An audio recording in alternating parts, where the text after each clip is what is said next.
오늘은 열왕기하 23장 말씀 통해서 요시야 왕의 종교개혁이라는 제목으로 같이 은혜 나누겠습니다.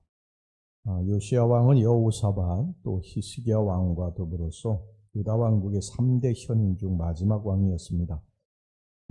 이렇게 요시야가 국내적으로 선정을 베풀고 여호와 신앙을 회복하고 또 대대적이고 철저한 종교개혁을 단행할 수 있었던 데는 나름대로 이 국제 정세가 큰 영향을 주었습니다. 즉 당시 중근동 일대는 새로운 국제 질서가 재편되고 있었습니다. 오랫동안 패권을 차지하며 이 남유다의 막강한 영향력을 행사하던 이 최강대국 아수르는 이 아술바니팔이 죽은 후에 점점 이제 쇠퇴하기 시작을 했습니다.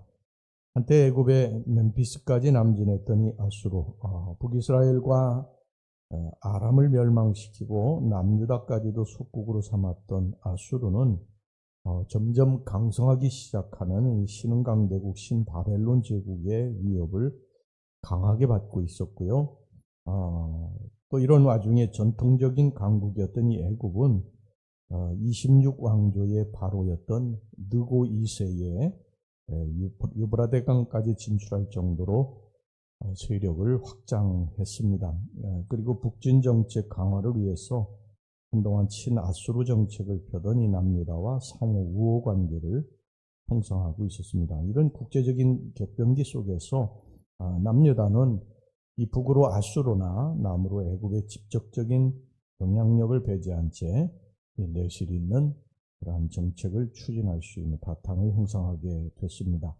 요시야 왕이 하나님의 은혜를 힘입어서 강력한 종교개혁을 추진할 수 있었던 이면에는 바로 이런 국내외적인 요인들이 크게 작용했던 것입니다. 그런데 사실 이런 것도 모두 다 하나님께서 요시야 왕의 개혁을 돕기 위해서 하신 일이라고 볼 수 있죠. 자, 요시야 왕이 무슨 종교개혁을 했느냐, 그의 개혁 정책이 무엇이냐 하는 것을 이 시간에 우리 같이 살펴보도록 하겠습니다. 첫 번째는 이 우상 타파 운동을 이 요시야가 벌이게 됩니다.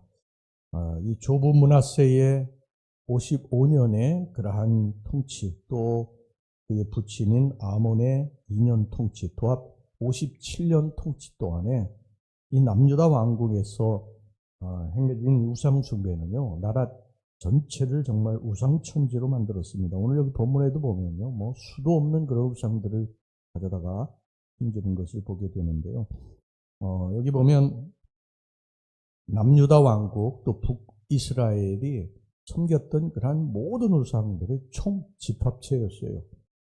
게다가 북이스라엘의 바알과 아세라, 또 심지어 이방 메소포타미아 지역의 이롤성신 숭배까지 수입이 됐고, 이것도 부족해가지고 하나님의 성전 마당에서 이롤성신을 숭배하는 제단을 세우게 됩니다. 뿐만 아니라 성전 마당에는 이 남창의 거처와 아세라 신전을 위해서 신전 휘장을 짜는 여자들의 거처도 있었고, 또 이외에도 또 인신제사를 드리던 몰록 신전이 있었고요. 애굽에서 수입한 태양신 신전, 또 시돈과 모압, 암몬의 우상을 섬기던 신전, 모든 그런 그 이방신들의 총 집합체, 완전히 종합백화점 같았습니다. 정말 이게 가슴을 치고 통탄하지 않을 수 없는 일인데, 하나님의 백성들이, 하나님의 택한 백성들이 어떻게 이렇게 됐을까? 그래서 아까도 말씀드렸습니다만 므낫세의 55년 동안에 온갖 그러한 그 악정, 그리고 이 아몬, 그의 아들의 아몬의 2년의 이러한 악정으로 말미암아 유다 왕국이 이렇게까지 타락하게 된 것입니다. 요시야 왕이 이제 이것에 대해서 철저하게 이제 우상을 회파하고 이방 신전을 무너뜨리기 시작하는데요. 유다 왕국 내에 단 하나의 우상 신전도 남지 않게 그렇게 완전히 다 회파해 나갔습니다. 뿐만 아니라 이런 요시야 왕의 열심은 국내에만 한정되지 아니하고 주변 강대국들의 영향력에서 벗어나서 요시야가 이 북이스라엘까지 회복하려고 합니다. 이 북이스라엘의 이 베델과 사마리아를 점령을 하게 됩니다. 그리고 그 우상들을 철저하게 회파했어요. 오늘 4절 말씀을 보겠습니다. 4절 말씀. 왕이 대제사장 hil기야와 모든 부제사장들과 문을 지킨 자들에게 명령하여 바알과 아세라와 하늘에 이룰 성신을 위하여 만든 모든 그릇들을 여호와의 성전에서 내다가 예루살렘 바깥 기드론 밭에서 불사르고 그것들의 재를 베델로 가져가게 하고, 또 15절 보겠습니다. 또한 이스라엘에게 범죄하게 한 느밧의 아들 여로보암이 베델에 세운 제단과 산당을 왕이 헐고 또 그 산당을 불사르고 바아스 가루를 만들며 또 아세라 목상을 불살랐더라. 19절. 전에 이스라엘 여러 왕이 사마리아 각 성읍에 지어서 여호와를 경노하게 한 산당을 요시야가 다 제거하되 베델에서 행한 모든 일대로 행하고. 이렇게 요시야가 북이스라엘의 우상 숭배까지 정결케 한 것은 자칫 이제 북이스라엘이 남유다만 개혁을 해도 북이스라엘의 이 우상 숭배가 또 이방신을 섬기는 것이 이 흘러들어와 가지고 또 남유다에 퍼질까 두려워서 완전히 북이스라엘까지 점령을 하고 그곳에 있는 모든 이방 신전 다 회파하고요, 우상들을 다 타파하고 그랬습니다. 그래서 이 히스기야 이후에 무려 60년 만에 다시 여호와의 신앙이 회복이 되고 우상이 진멸되고 명실상부한 하나님의 나라가 된 것입니다. 이게 요시야 왕의 이 개혁은 우상 타파 운동, 여기서부터 시작이 됐다는 것입니다. 여러분, 우리의 신앙 회복은 어디서 시작이 되느냐? 우리 속에 있는 하나님 외에 다른 신, 하나님 외에 다른 우상을 타파하는 데서부터 시작이 됩니다. 우리의 주인이 누구냐 하는 것을 분명하게 우리가 이것을 알고, 그리고 하나님 외의 것들이 나의 주인으로 되어서 나를 지배하고 통치하는 것에 대해서 우리가 분노하고 그것을 파괴해야 됩니다. 세상의 어떤 것도 하나님보다도 앞서면 안 된다.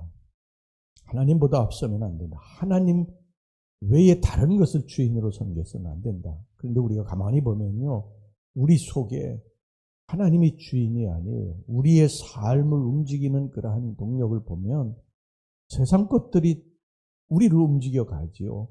하나님보다도 세상 것을 더 많이 사랑하고 하나님보다도 우리를 움직이는 것이 세상 것이에요. 하나님 앞에 예배가 있고 기도가 있고 그래도 세상에 좋은 게 있으면 그리로 우리가 가지 않습니까? 여러분, 이게 다 이방신 섬기는 거하고 우상 섬기는 거하고 다를 바가 없는 것입니다. 우리가 항상 주인으로 모셔야 되는 것. 여러분, 우리가 움직일 수 있는 건 주인이 시키는 대로 하는 거예요. 우리 하나님이 우리들에게 말씀하신 그대로 사는 것. 이것이 우리 종교계획의 첫 번째 우상 타파 또 이방신 제거하는 일인 줄 여러분 믿으시기를 바랍니다. 그 다음에 여기 두 번째 주의 법을 국법으로 삼았다고 21절 말씀 보세요. 왕이 뭇 백성에게 명령하이르되 이 언약책에 기록된 대로 너희 하나님 여호와를 위하여 유월절을 지키라 하며, 우상을 타파하고 이 정한 요시야 왕은요, 마지막으로 율법에 따라서 과거 조상 때부터 시행되던 각종 절기들을 회복했어요.